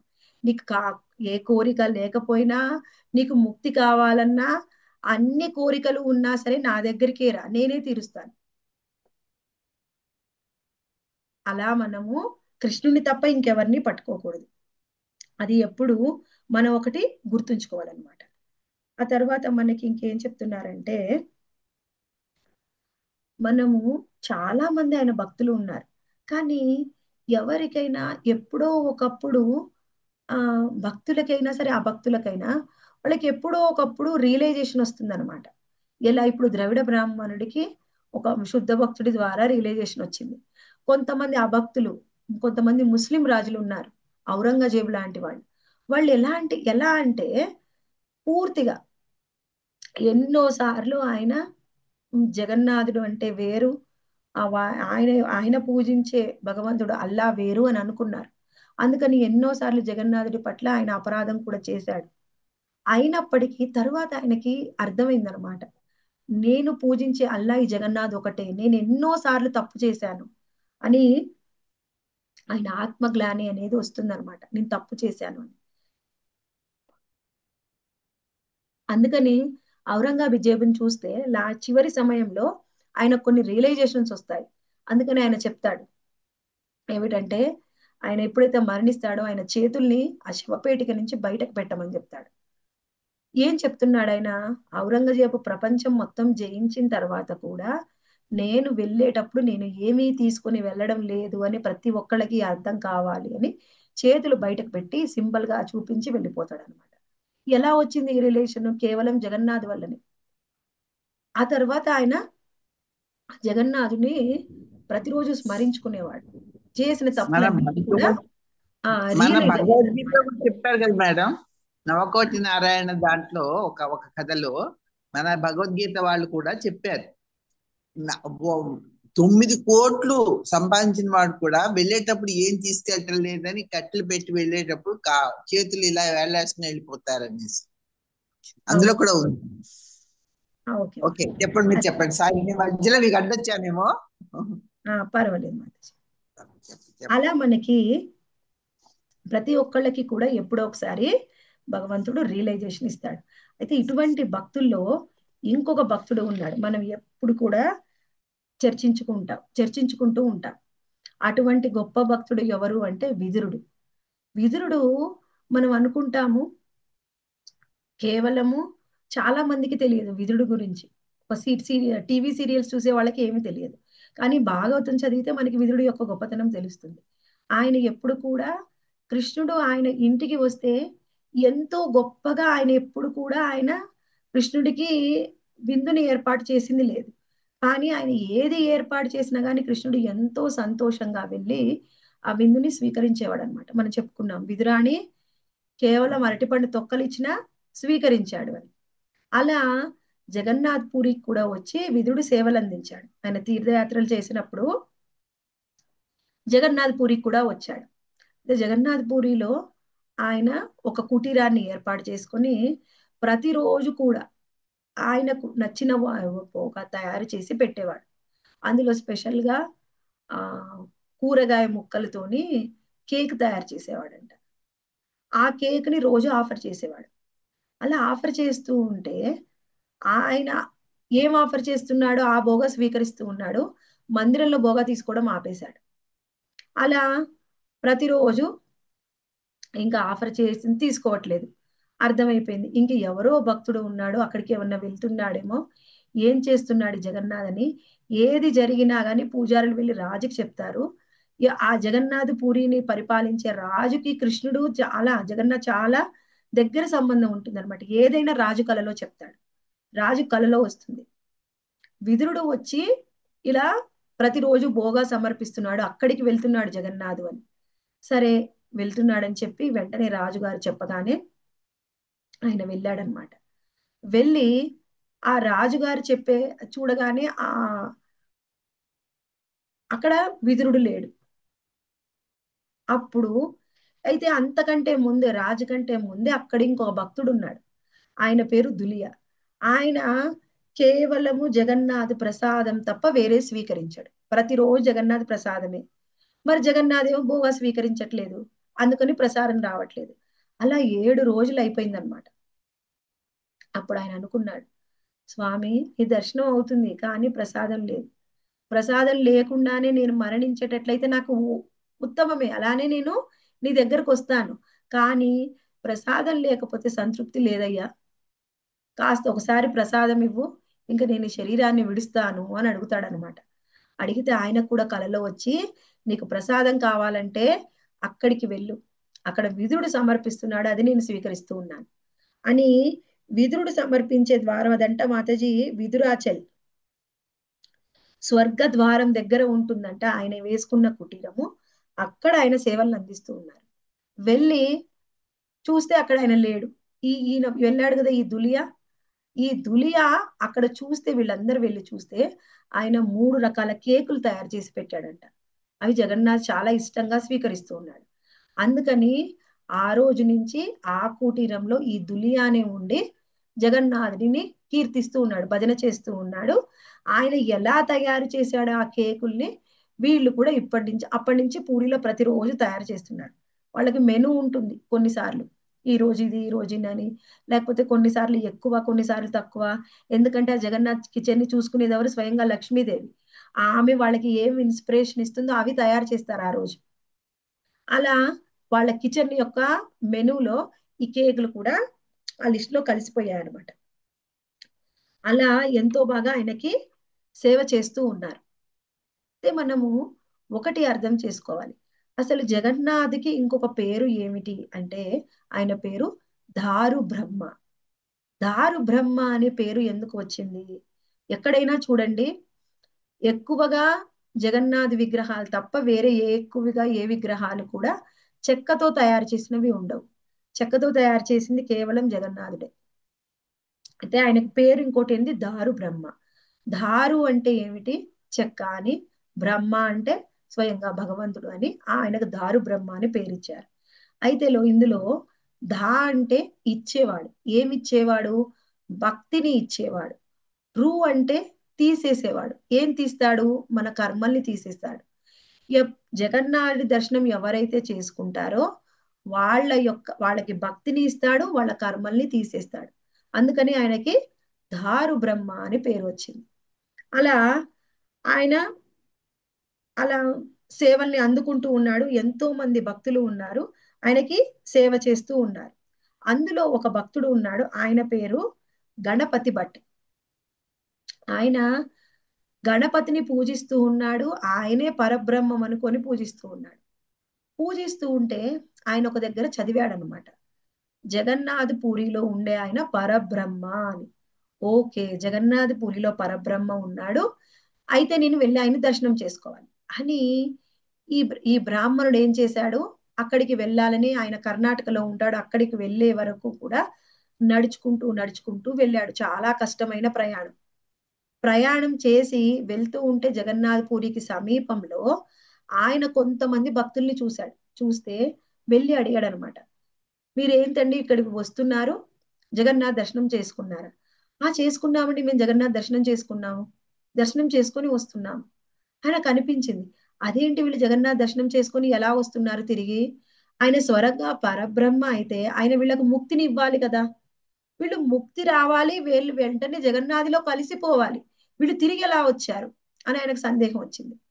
ఇంకా కొంత దూరం వెళ్తే ఇంకా కొంతమంది భక్తులు చూశారు. వాళ్ళందరిని అడిగితే వాళ్ళు కూడా చెప్పారు, మీరు దర్శించుకున్నారంటే దర్శించుకున్నాం, మరి వీళ్ళకు కూడా ముక్తి రాలేదు. అసలు ఎందుకు ఈయన పరబ్రహ్మ కదా, జగన్నాథుడు కదా, ఎందుకు ఈయన ముక్తి ఇవ్వలేదు? అలా ఆలోచించుకుంటూ వెళ్తూ ఉంటే ఆయనకి ఒక బ్రాహ్మణుడు కలిశాడు. కలిసి అన్నాడు అనమాట, ఏమయ్యా అంతగా ఆలోచిస్తున్నా? నేను అదే ఆలోచిస్తున్నానండి, అందరూ భక్తులు కూడా నేను చూశాను, జగన్నాథుని దర్శనం చేసుకున్నాక వాళ్ళకి ముక్తి ఎందుకు రాలేదు? అప్పుడు ఆయన చెప్తాడు అనమాట, హరే కృష్ణ మాతాజీ, మీరు చెప్పండి, జగన్నాథుని దర్శించుకున్న తర్వాత ముక్తి ఎందుకు రాలేదు?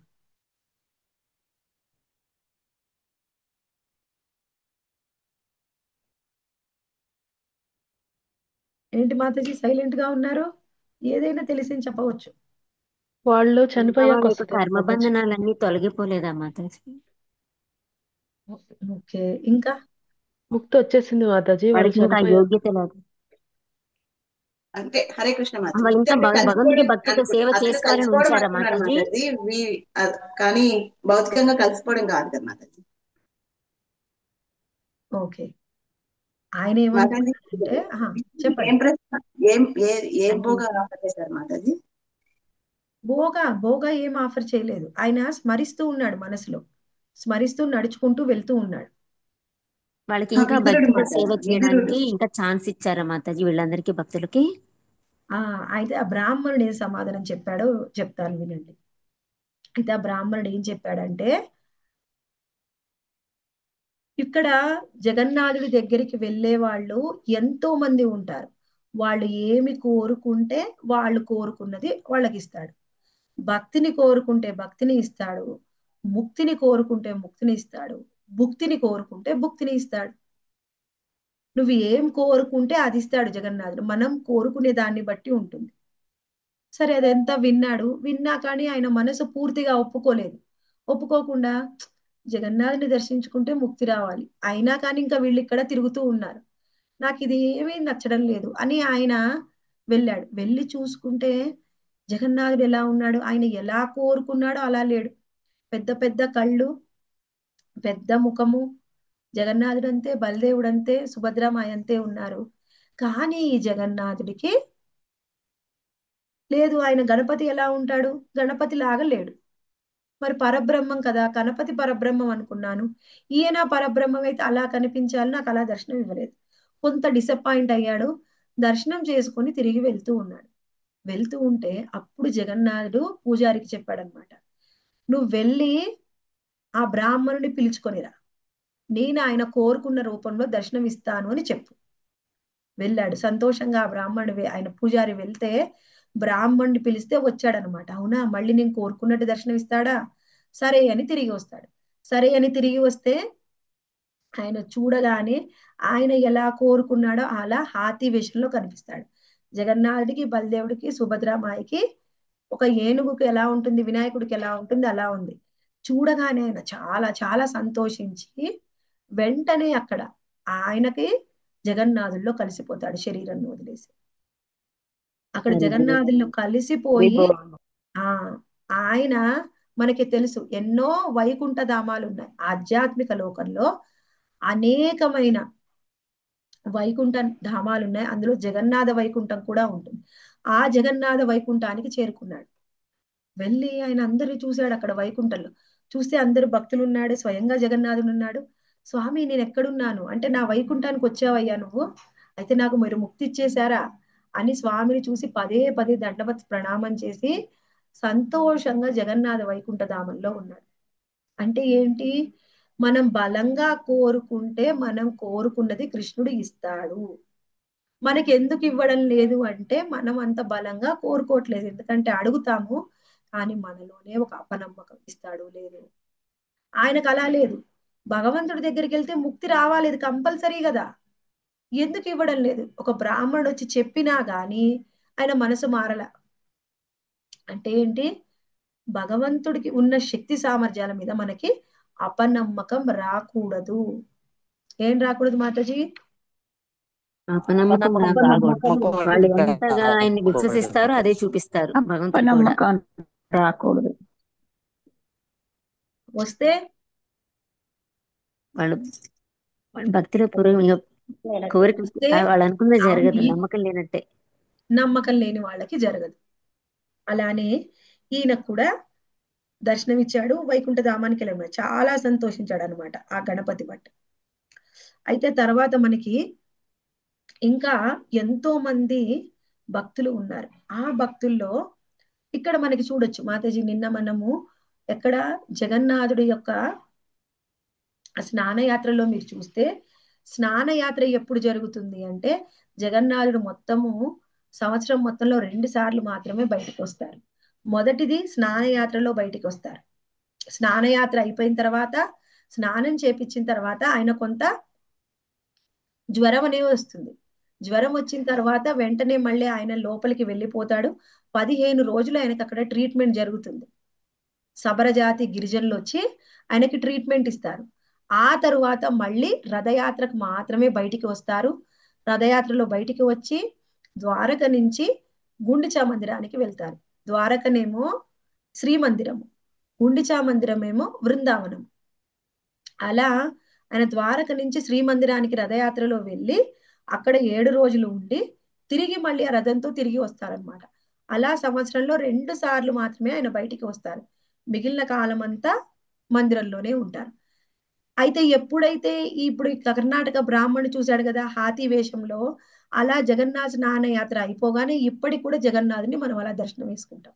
ఎందుకంటే మనకి ఎవరికి తెలియదు ఎందుకు ఆయనకి ఇలా ఏనుగులాగా ముఖాన్ని పెడతారు అని. జగన్నాథ్కి ఒక భక్తుడు దర్శనం చేసుకున్నాడు కదా, అదే లీలని ప్రతి సంవత్సరం కొనసాగిస్తూ ఉన్నారు అనమాట. ఆయనకి ఎంతో మంది భక్తులు అలానే మనకి సేవ చేస్తూ ఉంటారు. అయితే ఇంకొక భక్తుడు ఉన్నాడు, ఆయన పేరు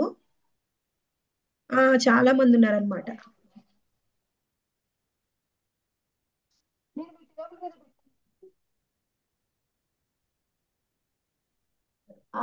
మీ టేబుల్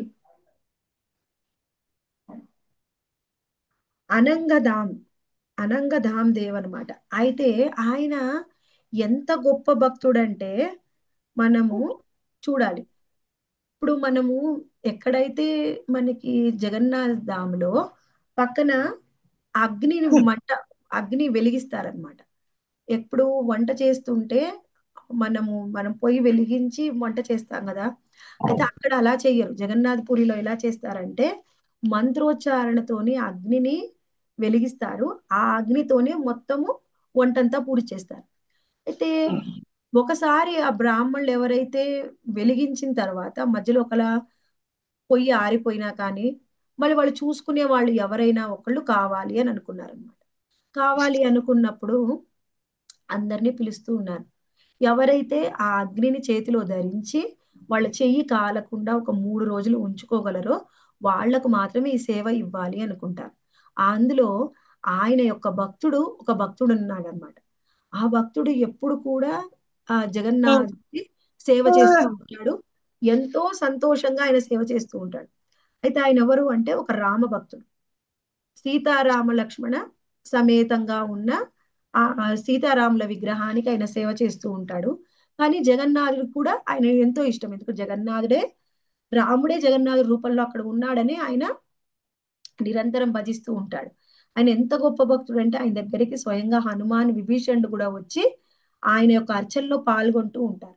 ఆయన ఒకసారి అనుకుంటాడనమాట, సరే అయితే నేను వెళ్ళి ఒకసారి ఎలా అయినా ఆ జగన్నాథుని వాళ్ళు సేవ ఇచ్చారు కదా, మంచి సేవ, ఆ సేవ చేయడానికి నేను పనికొస్తానో లేదో వెళ్ళి చూసుకుంటాను అని వెళ్తాడు.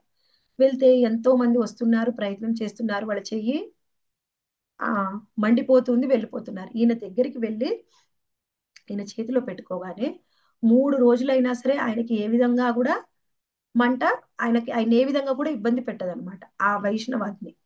అప్పుడు ఆయన నా సేవలో వినియోగిస్తారు. సరే ఆయన ఆ సేవలో ఆయన సేవని కొనసాగిస్తూ ఉన్నాడు.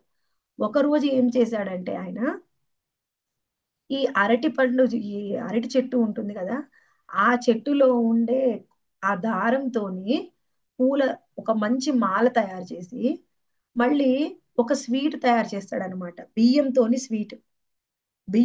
స్వీట్ చేసి ఆ పూమాలని చేసుకొని ఆయన తీసుకొని వస్తాడు.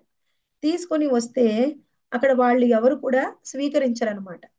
నువ్వేం చేసావు, ఈ పూమాల ఏంటి, ఆ ఈ స్వీట్ ఏంటి అని. అది పరపన్న రైస్ అంట. ఆ పరపన్న రైస్ ని వాళ్ళు స్వీకరించరు. స్వీకరించకుంటే ఆయన బాధపడతాడు. నేను ఎంతో కష్టపడి చేశాను, వీళ్ళు పాండాలు ఒప్పుకోవడం లేదు, ఏం చెయ్యాలి అని ఆయన ఆలోచిస్తూ ఉంటే సేవ చేస్తూ ఉన్నారు మందిరంలో, శ్రీమందిరంలో. కానీ జగన్నాథుడు మాత్రం ఏం చేస్తున్నాడు, వాళ్ళు ఎంత సేవ చేస్తూ ఉన్నా ఒక్క మాలని కూడా స్వీకరించట్లేదు. మాల పెట్టగానే పడిపోతూ ఉంది. ఏది కూడా ఆయన మీద నిలవడం లేదు, అన్ని పడిపోతూ ఉన్నాయి. జగన్నాథుడికి ఇష్టం లేకపోతే ఆయన సేవ స్వీకరించడు. మాల వేసినా కానీ నిలవదనమాట.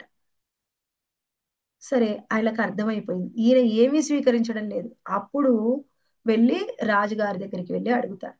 అడిగితే అప్పుడు జగన్నాథ్ చెప్తాడనమాట, ఏం చేసామయ్యా, మేము తప్పేం చేసామో చెప్పు అంటే ఆయన చెప్తాడు, నా భక్తుడు నా కోసము ఆ పద్మముఖి పూలలాగా తయారు చేసిన ఆ మాల, ఆ పరపన్న రైస్ని మీరు నాకు ఇవ్వలేదు. అవి రెండు నాకు ఫస్ట్ సమర్పించండి. ఆయన వాటిని స్వీకరిస్తాడు. ఇప్పటికి కూడా అవి మళ్ళీ జగన్నాథుడి సేవలో మనకి ఉపయోగిస్తూ ఉన్నారనమాట. మనకి భక్తులు చాలా మంది ఉంటారు. వాళ్ళు ఏ విధంగా సేవ చేస్తారో ఆ సేవని ఎప్పుడు కూడా ఆయన స్వీకరిస్తూ ఉంటాడనమాట. అయితే ఒక రాజు ఉన్నాడు. ఇప్పుడు మనకి రాజులంటే ఎప్పుడు కూడా ఒకే రాజులు కాదు, సమయాన్ని బట్టి రాజులు మారుతూ ఉన్నాడు. ఒక్కొక్క రాజు ఒక్కొక్క భావంతో ఉన్నారనమాట. ఒక రాజు ఉన్నాడు, ఆయన ఎంత బాగా జగన్నాథుడికి సేవ చేస్తాడంటే, ఎంత భక్తుడంటే, జగన్నాథుడు ఎప్పుడైనా ఏదైనా మాల వేసిన తర్వాత కూడా ఆయన కావాలని కింద పడేస్తాడనమాట. ఆ మాలని తీసుకుని వెళ్ళి జగన్నాథుడి ఆయన రాజుకి ఇస్తారు, రాజుకి ప్రసాదంగా. అలా ఒక రోజు ఆ జగన్నాథుడి మెడలో వేసినటువంటి మెడలో వేసే ఆ పై పంచ ఉంటుంది కదా, అది వెళ్ళి ఆయనకి ఇచ్చారు. ఆయన ఏదో చదరంగం ఆడుతూ ఉన్నారు. చదరంగం ఆడుతూ ఉంటే ఆయన అంత ధ్యానించలేదన్నమాట. అలా అది తీసుకొని ఎడం చేత్తో ఆయన ఇచ్చిన ప్రసాదాన్ని తీసుకొని ఇలా పక్కకు పెట్టాడు. పెట్టినప్పుడు అది పడిపోయింది. అప్పుడు ఆయనకు అర్థమైంది, నేను జగన్నాథుడి యొక్క ప్రసాదం నాకు వస్తే నేను ఎంతో స్వార్థపూరితంగా ప్రవర్తించాను, అది పడిపోయింది అని బాధతోని ఏం చేస్తాడంటే, ఏం చేయాలో తెలియడం లేదు, కానీ ఆ బాధ తగ్గడం లేదు. ఎలా అయినా నేను పనిష్మెంట్ స్వీకరించాలి అని ఏం చేద్దాం అనుకున్నాడు, ఆయన ఎడం చెయ్యిని ఆయన తీసేసుకోవాలనుకున్నాడు. కానీ అది కుదరడం లేదు, ఎంతో మంది ఉన్నారు. అప్పుడు వాళ్ళ మంత్రి గారికి అందరికి వచ్చి చెప్తాడనమాట. ఏం చెప్తాడంటే, నా దగ్గరికి ఎవరో ఒక అదృశ్య శక్తి, ఒక దయ్యమో భూతమో వస్తుంది, ప్రతిరోజు నన్ను ఇబ్బంది పెడుతుంది. ఏం చేస్తుంది అంటే, కిటికీలోంచి ఒక చెయ్యి వస్తుంది, ఆ చెయ్యి నా దగ్గరికి వస్తుంది, నేనేం చేయాలి? ఒక భూత వైద్యుని వాళ్ళందరినీ పిలుస్తారనమాట. తాంత్రికుని పిలిస్తే వాళ్ళందరూ చూస్తారు. చూస్తే ఎవరికి కూడా వాళ్ళు ఎవరు ఏం చేయలేకపోతారు.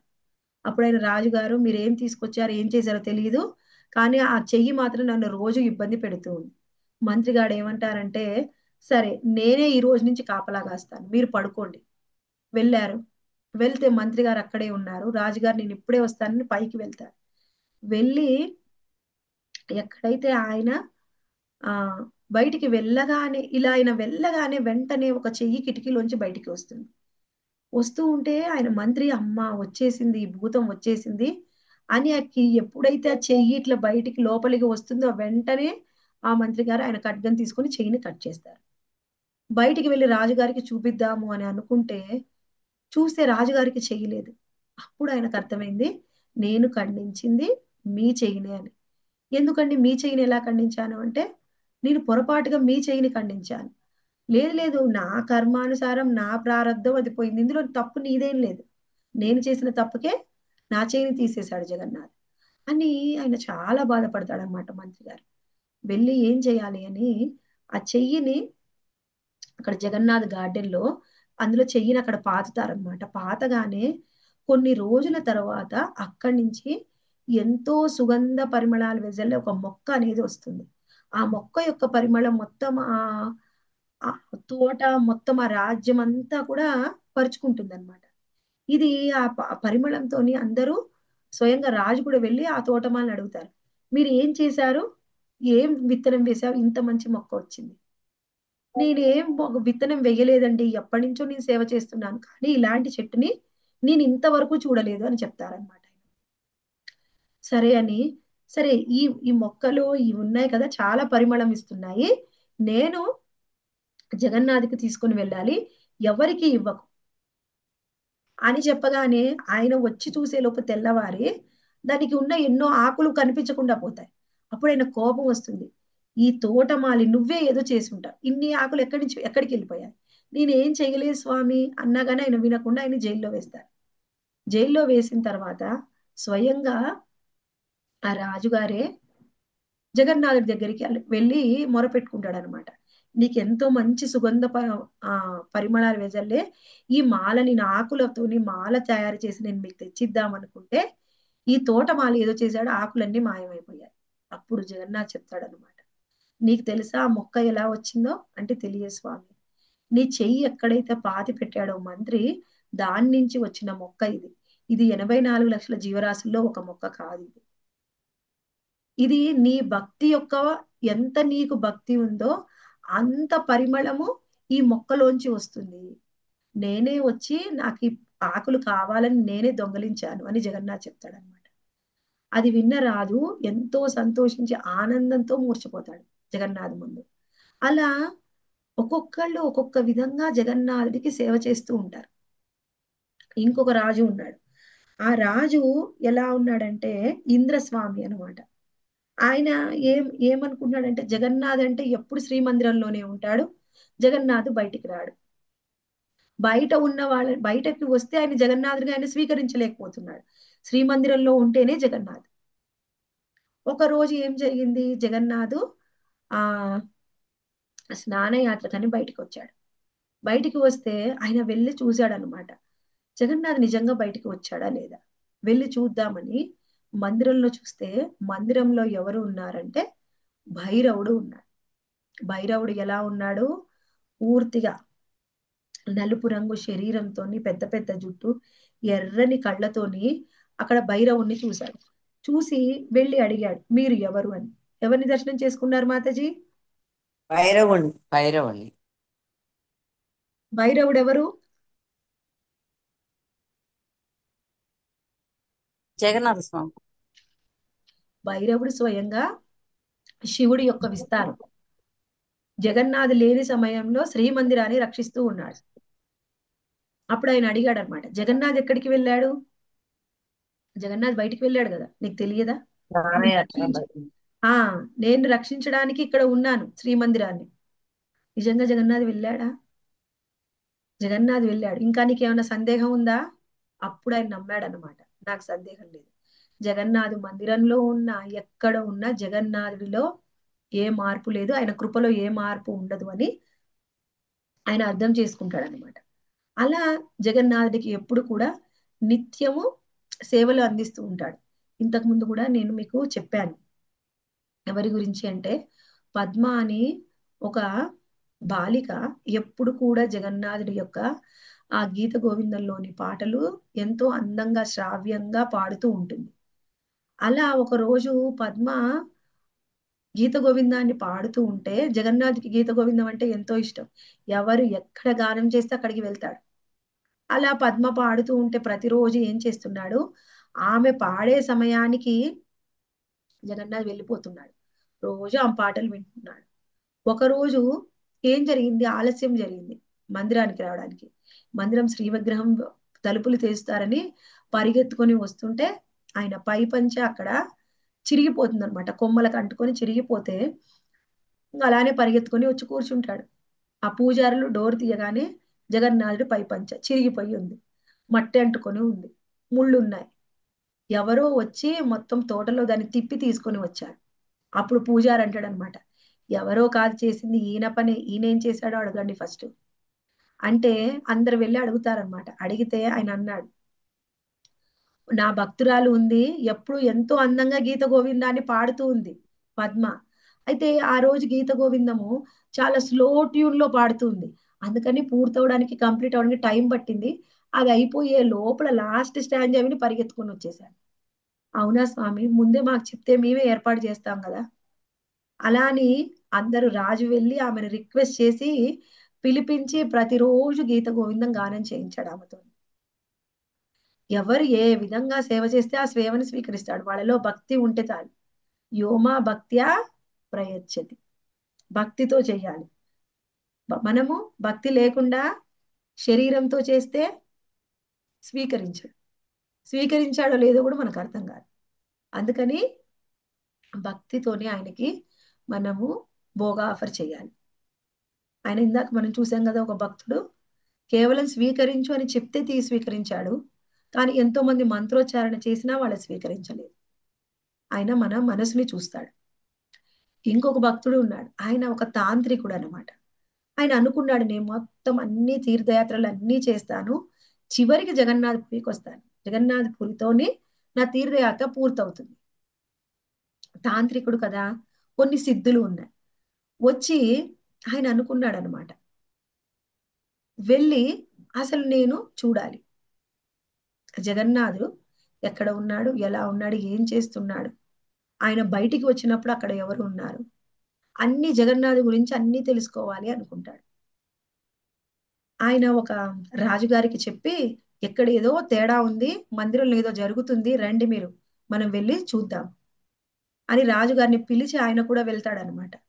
వెళ్ళి ఎలా ఒక అరటి చెట్టుని కట్ చేసి దాన్ని పెట్టుకొని, ఎలా మనం చూస్తాం చూడండి చిన్నపిల్లల మూవీలు చూస్తే, వాళ్ళు ఎలా ఒక చీపురుని, ఆ మాపు ఉంటుంది కదా మాతాజీ, ఆ మాపుని ఒక వాహకంగా వాడుకొని దాని మీద ఎక్కి వెళ్తారు. అలా ఈ తాంత్రికుడు అది వెక్కి మందిరం లోపలికి వెళ్ళాడు. లోపలికి వెళ్ళాలంటే అన్ని తలుపులు వేసున్నాయి. ఆ మందిరం యొక్క కన్నంలోంచి లోపలికి వెళ్ళడానికి వీలైన ఒక ఎలక లాంటి శరీరం తీసుకున్నాడు. లోపలికి వెళ్ళి చూస్తే అక్కడ జగన్నాథు లేడు, కానీ ఒక దేవి ఉంది. ఆ దేవి ఒక అందమైన కమల పువ్వుని కలిగి ఉందన్నమాట. అది ఎంతో మంచి వాసన ఇస్తూ ఉంది. అది వెళ్ళి ఇలా పట్టుకున్నాడు. పట్టుకోగానే వెంటనే అక్కడి నుంచి వెళ్ళి బయటికి వచ్చి పడిపోయాడు అనమాట మందిరంలోంచి. అప్పుడు రాజు అడిగాడు, నువ్వు వెళ్ళి మందిరంలోకి వెళ్ళి చూసావు కదా, ఏం జరిగింది, ఏమైనా తేడా ఉందా? ఉంది ఉంది రాజుగారు, ఏదో తేడా అయితే ఉంది, నేను ఎలా అయినా తెలుసుకుంటాను.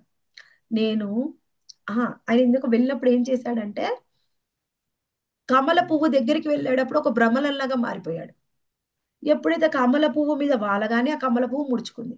ఆయనకు అర్థమైపోయింది, నేను ఇందులో ఇరుక్కుపోయాను అని. జై జగన్నాథ్ అని జగన్నాథుని, ఆయన ఆరాధ్య దైవం, ఆయన ఎప్పుడు శివుణ్ణి ప్రార్థిస్తూ ఉంటాడు, శివుణ్ణి, అమ్మవారిని అందరినీ తలుచుకుంటూ ఉన్నాడు.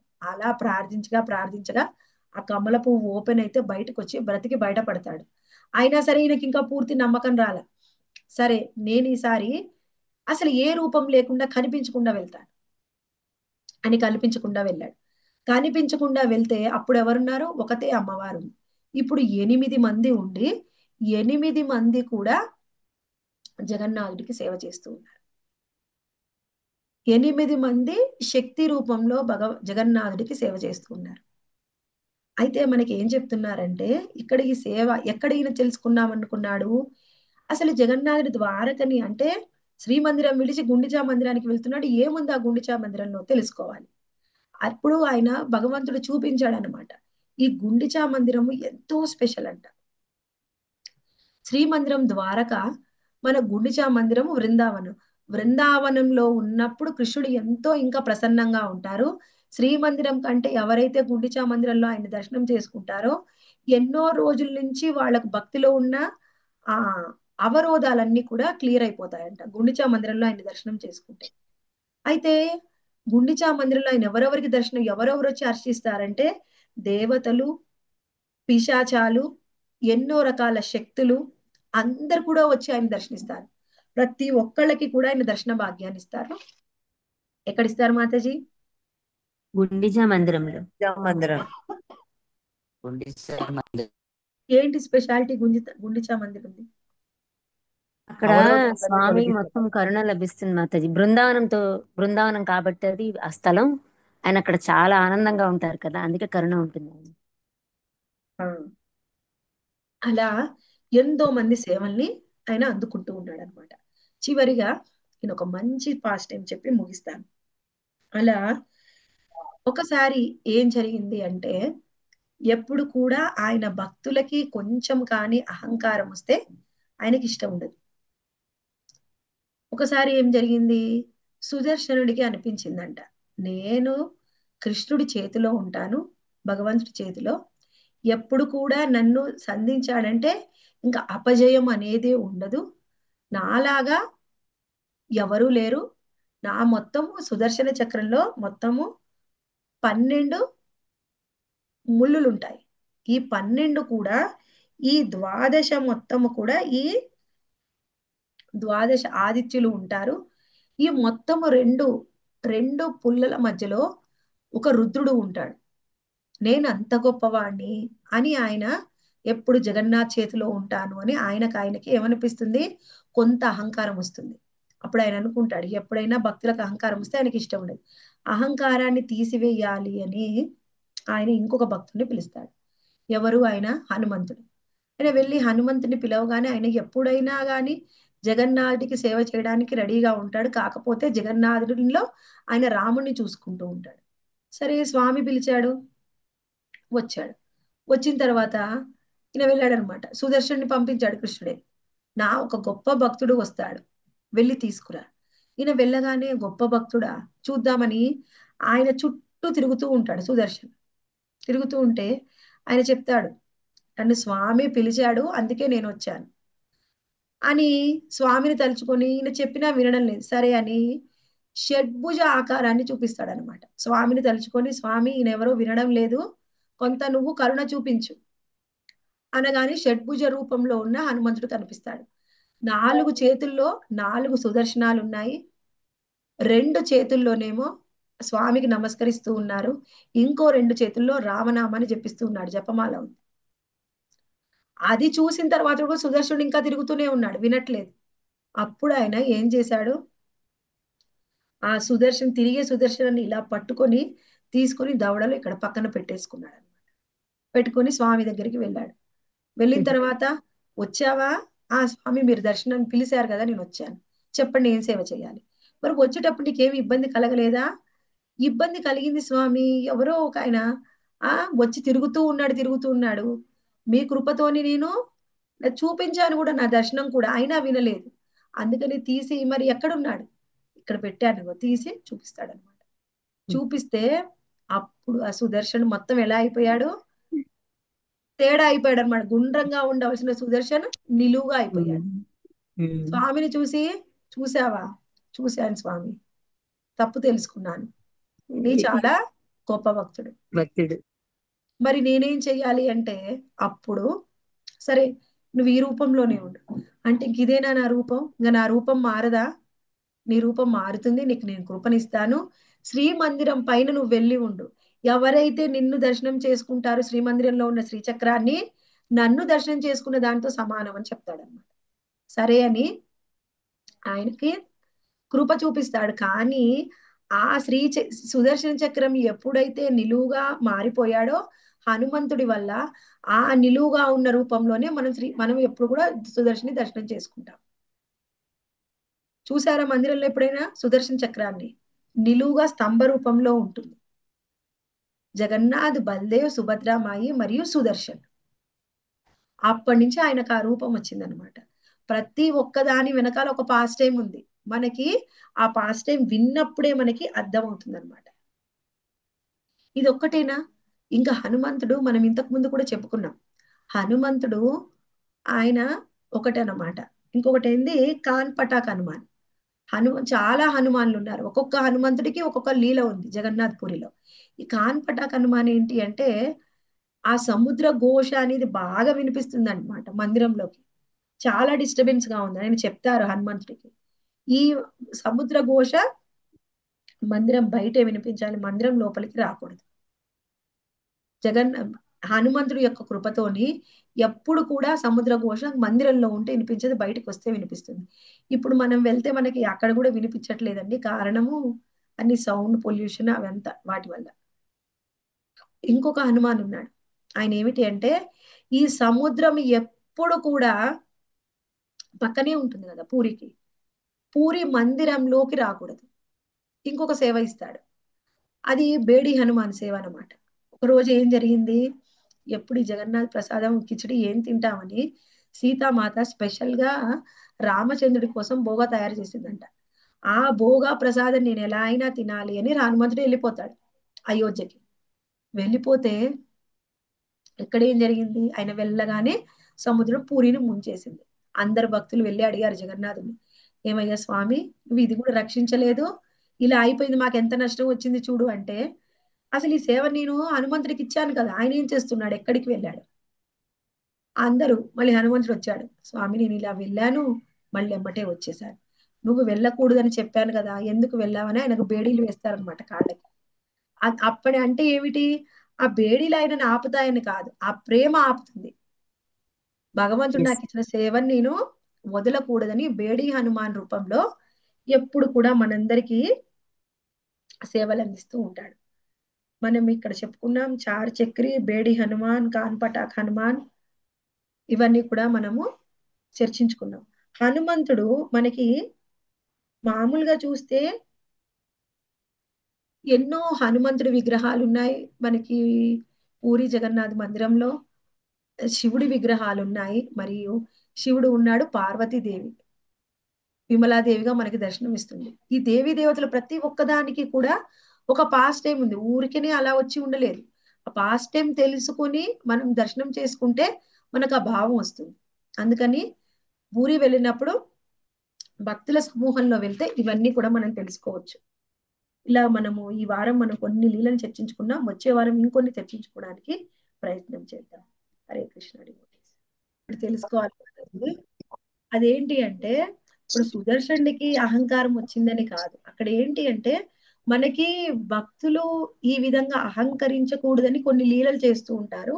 అందులో భక్తులు కూడా ప్రధాన పాత్రలుగా ఉంటారు. మనం ఏం తెలుసుకోవాలి ఇప్పుడు, సీతామాత లక్ష్మణుణ్ణి రామచంద్రుడు వెళ్తాడు కదా, ఆయనని మారీచుని సంహరించడానికి వెళ్తే ఆ బంగారు లేడి రూపంలో ఉన్నప్పుడు ఆయన సీత సీత అని పిలుస్తాడు, లక్ష్మణ్ అని పిలిస్తే లక్ష్మణుడు వెళ్ళడు. ఆయనకు తెలుసు నా స్వయంగా నా అన్నగారు ఎంతో శక్తివంతుడు, ఆయనకి నా సహాయం అవసరం లేదు అని. కానీ సీతామాత బాధపడి వెళ్ళమన్నప్పుడు ఆమె ఏమంటుంది, ఆయన వెళ్ళకపోతే ఆయన్ని అవును నిందిస్తుంది. అవును అంటే మనము అక్కడ నిందించినప్పుడు ఆయన ఒక గొప్ప వైష్ణవుడు, అలా నిందించకూడదు. అయినా కానీ సీతామాత ఎందుకు నిందించింది, ఆ ఆమెకి లీల జరగాలి. మనలాగా దాంట్లో ఇప్పుడు మనకి సిగ్గుపడిపోయింది కోపం కదా. వచ్చినప్పుడు మనం ఏం చేస్తాం, ఎంత ఓపిక పట్టినా గానీ ఏదో ఒక మాట అంటాం ఎక్కడో దగ్గర, అంటే 100% కంట్రోల్ లేదు. అవును అలా అని సీతామాత మళ్ళా కూడా కంట్రోల్ లేదా ఆమెకి, జగన్మాత ఆమె. ఆవిడకేం ఆమెకి లేదు అలా ఆవిడ లేదు. జగన్మాత. కానీ ఆమె రావణ్ణి చంపాలి అందుకని అసలు ఆ ఏం లీల అంతా జరగాలి కదా మాత. నిరూపించాలనుకుంది అంటే, అవును మాతాజీ, లీల ఏం వీళ్ళంతా నిరూపించాలనుకుంది, జరిగితేనే కానీ మరి అది బయట రాదు కదండి. అంతే లీల ఆ, జరగాలి. ఒక వైష్ణవుణ్ణి నిందిస్తే ఏం జరుగుతుంది, సీతామాత నిందించడం వల్లే ఆమెని అన్ని రావణాసురుడు కష్టాలు ఎత్తుకొని వెళ్ళాడు. ఎస్ అన్ని మాతాజీ, కష్టాలు ఎస్ అది మాతాజీ. మనం తెలుసుకోవాలి. పర్యవసానం ఆ అది. వైష్ణవుల్ని నిందిస్తే వచ్చే పర్యవసానాన్ని మనం తెలుసుకోవాలి. అవును అవును అవును అక్కడ అది లీలగా గాని సుదర్శుని తక్కువ చేసి మనం చూడకూడదు. అవును హరే కృష్ణ. ఈ పేర్లన్నీ తెలుసుకోవటం కోసం Thank you. ఒక్కొక్క అవతారం. బాగుంది మాతాజీ. అవును మాతాజీ.